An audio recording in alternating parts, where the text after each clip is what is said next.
আস্ত একটি ডিম ভেঙে দিলাম মিনি ফ্রাই প্যানে, এদিকে ভেজে নিচ্ছি মোগলাই। বিষয়টা কি বলুন তো? হ্যালো এভরিওয়ান, আসসালামু আলাইকুম সবাইকে। আশা করছি সবাই অনেক বেশি ভালো আছেন এবং সুস্থ আছেন। প্রতিদিনের মতো আজকেও আপনাদের সাথে শেয়ার করব একটি মজাদার ক্রিসপি রেসিপি। মূলত এটাকে আমরা বলি মোগলাই বা ডিম মোগলাই বলতে পারেন।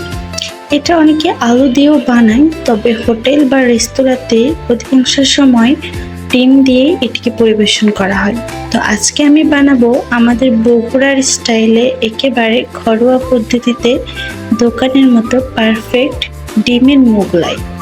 এর জন্য প্রথমে ডোটাকে কমপ্লিট করে সাইডে রেখে এখানে পেঁয়াজগুলো সুন্দর করে ভাজা ভাজা করে নেওয়ার পরে এখানে দিয়ে দিয়েছিলাম হোমমেড সস। এটা মূলত মোগলাইয়ের ভেতরের যে পুরটা দেব সেটাই রেডি করছিলাম। তো সবকিছু সুন্দরভাবে দিয়ে নিয়ে মিক্স করে নিতে হবে। বলে রাখা ভালো, এই পুরটা যত বেশি মজা হবে মোগলাই খেতে কিন্তু আরো বেশি টেস্ট হবে। তো যাই হোক, সিক্রেট একটি মশলা ইউজ করেছি, কোনো এক সময় আপনাদের সামনে শেয়ার করব। মেখে রাখা আটার ডো থেকে রুটি শেপে সুন্দর করে গোল গোল রুটিগুলো বেলে নিব।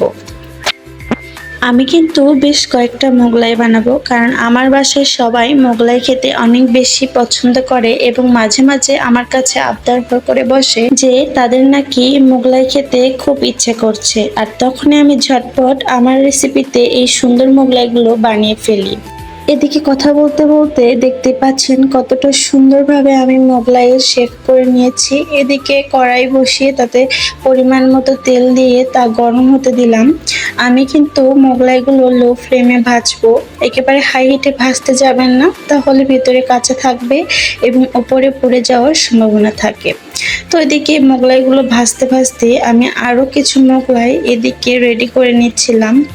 আটার ডো থেকে একটু একটু করে নিয়ে আমি রুটির শেপে সুন্দর করে মোগলাইগুলো তৈরি করে নিচ্ছিলাম। এদিকে ওইটা করতে করতে আমার মোগলাইগুলো ভাজাও হয়ে যাচ্ছে। একদিকে মোগলাই ভাজতেছি, অন্যদিকে মোগলাই রেডি করছি। সে যাই হোক, আমার মতো মোগলাই খেতে কে কে পছন্দ করেন অবশ্যই কমেন্টে জানাবেন। দেখতে পাচ্ছেন আমি ইতিমধ্যে 2টা মোগলাই ভেজে নিচ্ছি, আবারও একটি মোগলাই রেডি করে নিচ্ছি।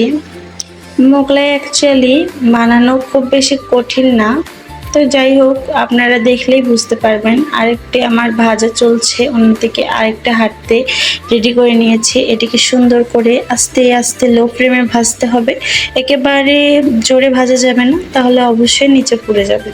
এই জন্য তেলের ফ্লেমটা একটু খেয়াল করে রাখবেন, বেশি তেল দিয়ে ফেলবেন না এবং আঁচও বেশি দেওয়া যাবে না, একেবারেই লো ফ্লেমে ভাজতে হবে।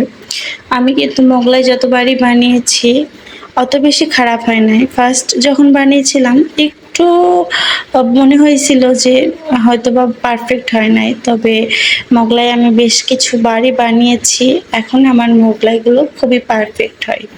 তো যাই হোক, এই যে দেখতে পাচ্ছেন কতটা সুন্দর লুক এসেছে। এদিকে আমার কিন্তু বেশ কয়েকটা মোগলাই ভাজা হয়ে গেছে। বাচ্চা এবং বাচ্চার বাবা সবাই বসে গিয়েছে মোগলাই খাবে সস নিয়ে। তো আমি তাদেরকে সুন্দর করে স্লাইস করে কেটে দিয়েছিলাম। সুন্দর করে সস দিয়ে মোগলাই মেখে খাওয়ার মজাই আলাদা। এদিকে বড় ছেলে খেয়ে নিচ্ছিল, ছোট ছেলে দুষ্টামি করছিল। আল্লাহ হাফেজ।